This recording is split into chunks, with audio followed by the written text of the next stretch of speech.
ब्रह्मदेवापासून त्यांची उत्पत्ती, आणि ते पृथ्वीवर प्रजापती म्हणून वागत असताना त्यांच्याशी लग्न प्रसूतीचं लावून गेलं.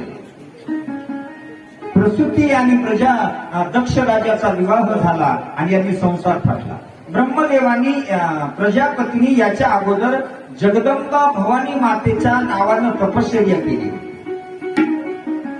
देवीच्या नावानं काय केली? तपश्चर्या. देवी प्रसन्न झाल्या, सती प्रसन्न झाल्या, आणि सती शक्ती माता प्रसन्न झाल्या असताना वरदान मागितलं दक्ष राजानं की हे भगवती जगदंबा परांबा माता, तुम्ही आमच्या कुळाला जन्माला यावं अशी आमची विनंती, अपेक्षा, इच्छा.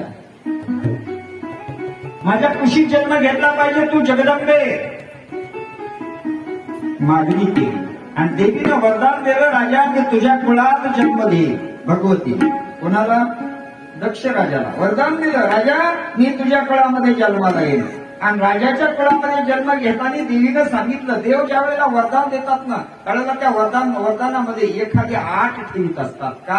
कारण उद्या जर काही संकट आलं तर त्याच्यातून त्यांना बाहेर जायला सुलभ जावं, सोपं जावं, हा त्यांचा हेतू असतो. आणि दक्ष राजाला सांगितलं, राजा मी तुझ्या कुळामध्ये जन्माला येईल, परंतु ज्या दिवशी तू माझा तिरस्कार करशील, माझा धिक्कार करशील, माझा अपमान करशील, त्या दिवशी मी तुला कायमच सोडून जाईल.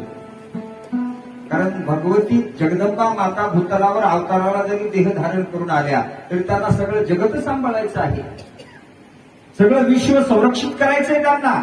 म्हणून त्या देवी जगदंबा माता आहेत. त्या जगदंबा मातेनं सांगितलं दक्ष राजाला, राजा मी तुझ्या कुळामध्ये अवतार घेईल, पण ज्या दिवशी तू माझा तिरस्कार करशील ना त्या दिवशी मी तुला सोडून जाईल. वरदान दिलं, निघून गेले. दक्ष राजा आणि प्रसूती दोघं जण भगवान शंकराचे भगवत भक्त होते. भगवान शंकराचे त्या दक्ष राजा तिथे राहतात ना, त्या घरापासून जवळ एक भगवान शंकराचं मंदिर होतं.